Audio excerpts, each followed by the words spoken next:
welcome. Hang on, they're hot. They're hot. Get one of the big ones. See, guys, we don't always have junk for breakfast, huh? No ice cream or chocolate pie today.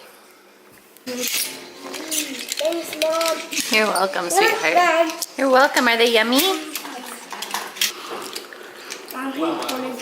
He pulled his flag. He's out. No one can hit him now, huh? Yeah. Did you have fun with Grandma last night? Church. Yeah. Church. Church? You want to go to church? Mom, look what they did. Okay, but did you have fun with Grandma? Yes. Happy Sunday. Happy Sunday, everyone. Do I look like a zombie? Because I feel like a zombie. Hey, put on your seatbelt. Oh.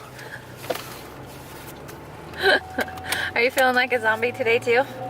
Yeah, a little bit. But not too bad? Not too bad. Good. Got a whole 6 hours of sleep. Doing good. Yeah, that was good. That was better than most nights for you. Yeah. Does that happen to anyone else when they're about to go somewhere? The kid passes out. At least he's napping. Then he'll be nicer. Welcome to another... What's it called? Storytime Sunday. Storytime Sunday. Today's story time. Canyon's birth. Canyon's birth. Guys, this is a crazy Crazy story. one. Crazy story. So, a little bit of backstory. When I was pregnant with him, I had a thing called SPD, which stands for symphysis pubis dysfunction. So, my pelvis separated. Felt great. No, it was really painful. Like throughout the whole pregnancy. It wasn't just like the end, it was like The whole 9 months. the whole thing. And it was so bad that, like, just to go from my living room to the bathroom, it would take me like 5 minutes to walk in there. It was so painful. Stairs were impossible. It just hurt really bad. It's kind of Rolling hard over with in bed. 2 kids already, trying to keep up with them and not be able to move. Well, and like a bad case of SPD is like 2 centimeters, and I had a 3-finger gap in between my pelvic bone. So it was separated pretty good. But, so it just wasn't the greatest pregnancy. And my first 2, Coda and Carson, were breezes, walks in the park. So it just caught me off guard, kind of. So the last like month that I was pregnant, I was having false alarms all the time. Like, all the time. Regular contractions, I was like, oh crap, it's go time. Like, this is it. And then they'd go away. But the week I had him, I was having consistent contractions every single day for a full week before I had him. And that was frustrating because I was in so much pain, tired. Should we go in? Should we stay? Yeah. What do we do? So frustrating. And the end of your pregnancy is frustrating enough just because you just want to meet your baby and your body's tired and it hurts. And so I was just ready. But one day, it was actually April Fool's Day. I finally decided to go in and get checked because my contractions were kind of painful and super consistent, like every 4 or 5 minutes. But yeah, and our doctor was in Orem, and so we lived like an hour away from him. Mm-hmm. So just getting to the hospital was a big deal. A big deal. Well, and we had Coda and Carson who were just little at home, and Cody was working down in Lehigh, kind of by Orem. So I finally was just like, Mom, I need to go. Like, I just need to get checked. So we got a babysitter for the boys, and me and my mom met Cody down in Orem at my doctor's office to get checked. And the nurse, I will never forget, she was an older lady, so I'm sure she looked at me, a young mom, you know, and just kind of rolling her eyes. Because I was only 37 weeks pregnant, so it was 3 weeks early. And the second I got there, she asked me, okay, so have you been progressed? And sorry, TMI, but it's pregnancy stuff. You'll live, I promise. Yeah. I said, yeah, at my appointment 2 days ago, I was 4 centimeters and 100%. And she goes, oh, I don't believe that. And right then I was like, great. One of those nurses. One of these nurses who don't believe you, who think you're crazy, or I don't know, whatever. But Kenzie is super in tune with her body. Like, she could tell when she's pregnant at like 3 weeks. Yeah, I just know. She understands her body now. Mm-hmm. Well, and I'm so like, I don't know. I feel like I know the symptoms so well too that I can just, the second it happens, I can sense it. But so I knew it was happening. I knew I was in labor. I knew. So I was kind of annoyed, to say the least, with this nurse. So she has me put a gown on and everything, and she checks me. She goes, "Oh, you are 4 centimeters and 100%." I was just like, I told you. So she hooked me up to the monitors and everything, and then she gave me the, "Oh, sweetheart, these aren't contractions. These are just little practice things." And again, I was like rolling my eyes, like, this is my third. And like my third in 3 years. I know what this feels like. Like, I know what's happening. It just wasn't progressing as fast as they would like it to. Yeah. And I don't think they realized we lived an hour away. So they ended up sending her home. Like, oh, okay, just go home. If you feel any more, come back. And we're like, super annoyed. Like, because I knew it was happening. We'll come back, and which ended up. Well.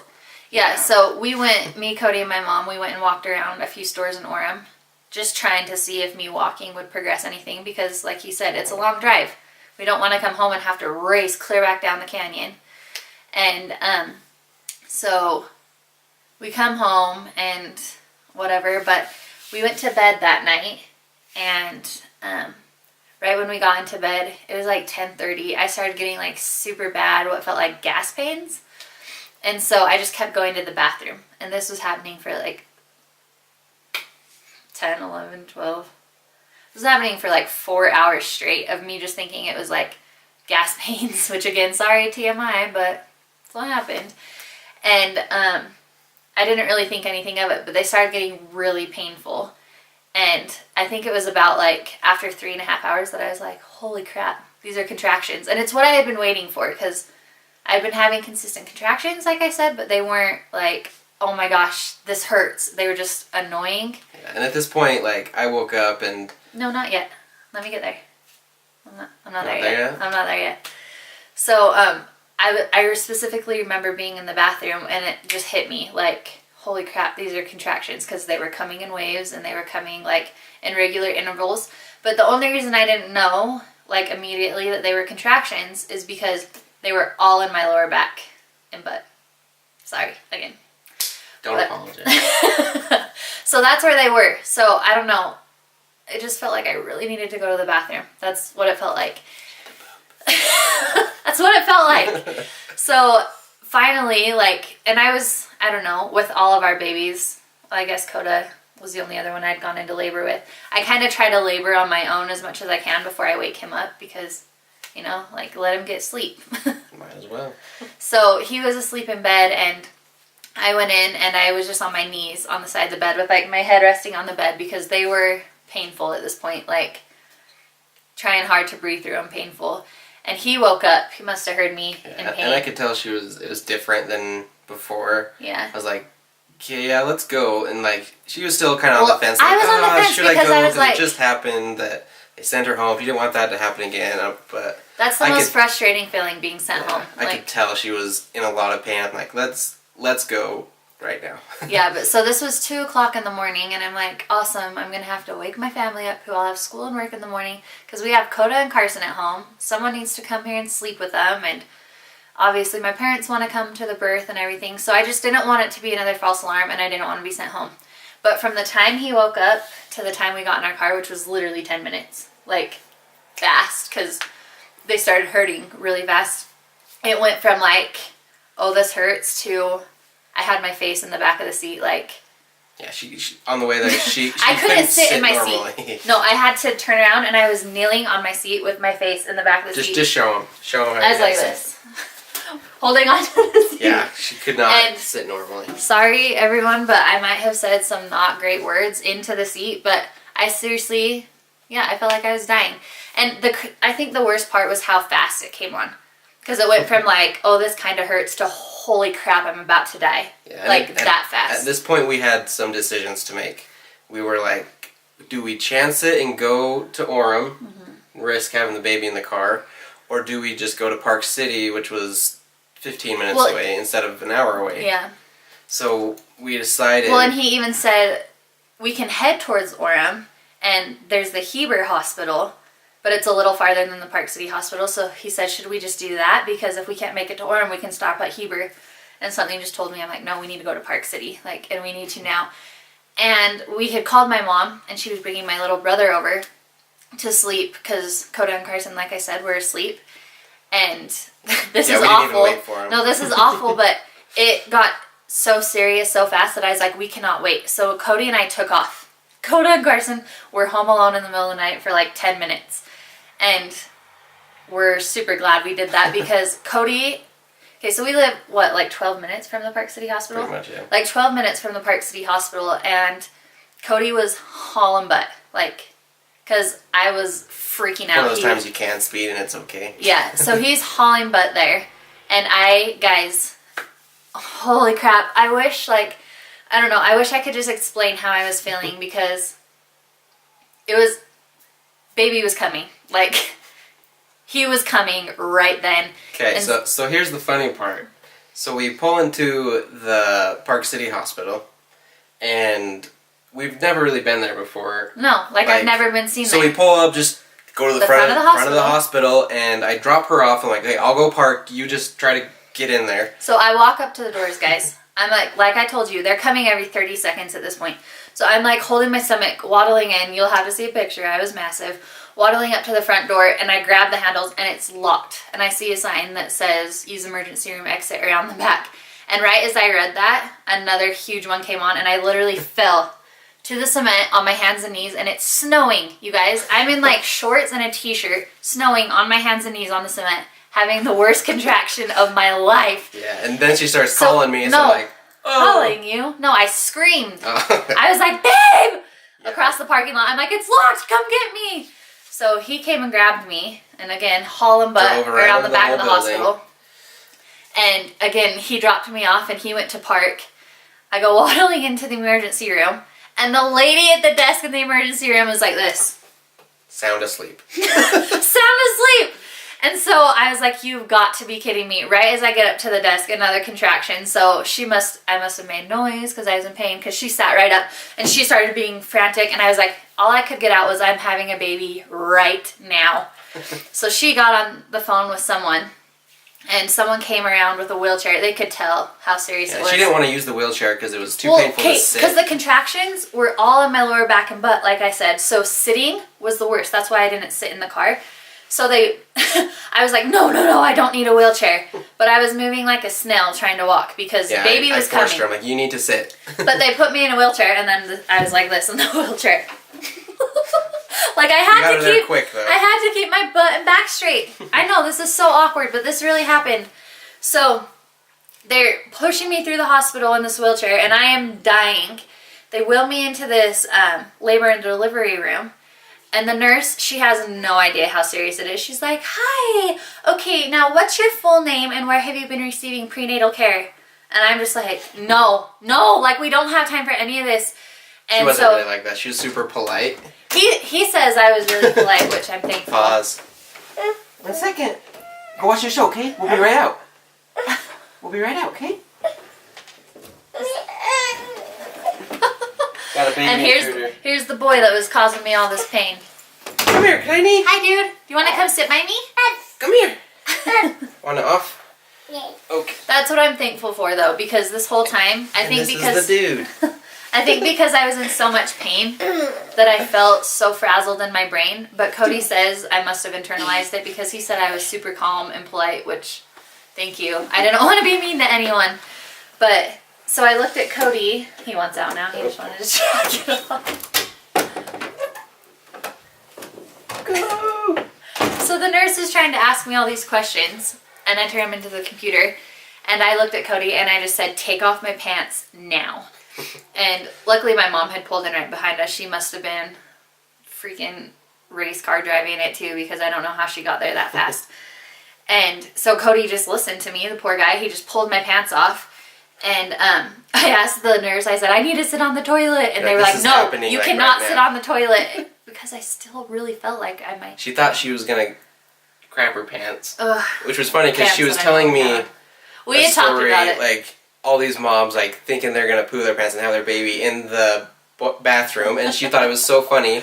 So I thought it was so funny that she wanted to go to the bathroom at this point in time. You wouldn't think it was funny if you could feel what I was feeling.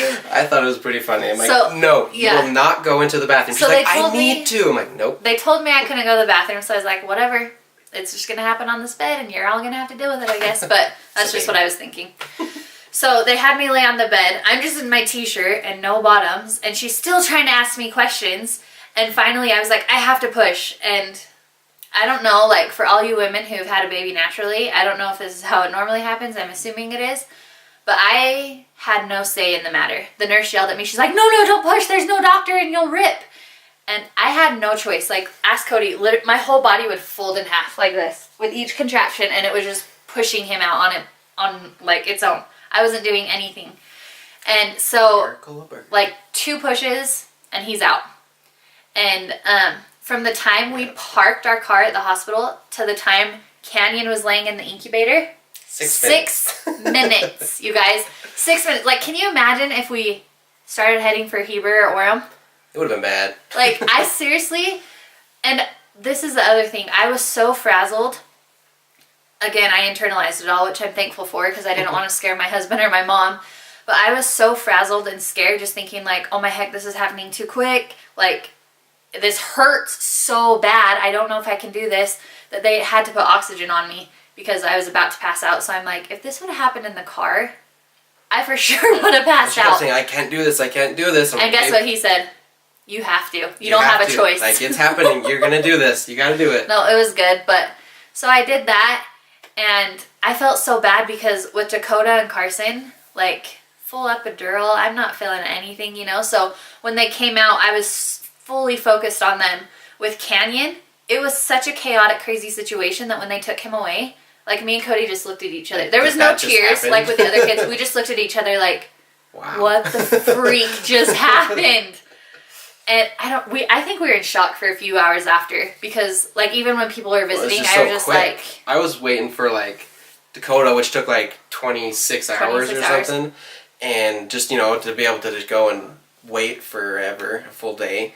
But this was like, it was 6 nice for me, minutes. to be honest. I was like, I'll show up and have a baby and we're but good. The worst part was because it was so quick, and like I said, when the pain increased, that was him dropping and like moving into position. So because his poor little newborn body dropped and came out so fast, we'll put pictures here.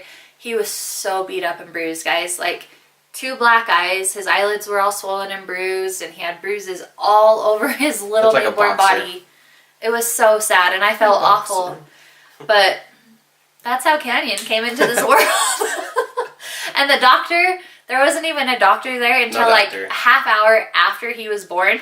And he was hilarious. He actually ended up delivering McKinley, which we'll talk about in another story time. But he was hilarious. He came in and, you know, I didn't need any care after or anything. And he didn't have to do anything. So he laughed and he said, you're welcome to deliver here anytime you want. But okay, so another funny story about this was Kenzie's dad. Oh my heck. He really wanted to be there for this one. He had never been in the room for one of my deliveries. Yeah, so he was racing to get there. He did the exact same thing we did. He pulls up front and it's locked. It's locked. But he could see us. He could see us in the window. We were out in the front upper room there. And he could see us. And so he's like, what do I do? I gotta do. So he just started running around the building. And apparently he ran around the wrong side of the building because there is like this 20-foot high wall like that concrete he had drop off to jump down. Well, he was like, I'm not gonna make it if I go all the way back around. My dad is he's a kind of a bigger guy, but he's super muscular. So he's like, oh, I got this. But so he's like 5'7", He's probably. like 5'7". He lays on his belly and he turns around backwards, so his feet first, and he just starts lowering himself down the wall. So he's hanging onto the wall, and we'll insert a picture here too. It's a good one. He's hanging onto the wall by his fingers, and he's like, if I drop, I'm going to break my ankles. So he's like, I'll just pull myself back up. And hearing him tell the story is hilarious, because he's like, nope. That's not happening. Not pulling myself back up. So he was like, oh, well, if I break my ankles, I'm at the emergency room exit. So he dropped, you guys. That had to have hurt because, as you can see in the picture, pretty scraped up. so he comes running in, and it was so sad because it was like 3 minutes after Canyon was born. He comes running in holding a rag on his arm, all bloody, and I was like, "What did you do?" But we tried and tried. We're like, we need to get the security footage of that because that would be the most hilarious thing on the planet. Never got it, but yeah. So the whole night was crazy and chaotic, but it was awesome. I don't know, like. So that's Canyon's birth. Yep. It was a crazy, fast painful. in your face birth. We're just And thankful he wasn't born in the car or the Yes. parking lot. We were a little more prepared for McKinley Yep, which we'll tell you another time. another time, but happy Storytime Sunday. Yeah. It was a good, fun story for this one. Yep, that was great. Well, But thanks for watching, guys. have a good night. See you tomorrow. Subscribe, whichever side it is. Like, Do all that thumbs up. stuff. Have a good one. See ya. Bye.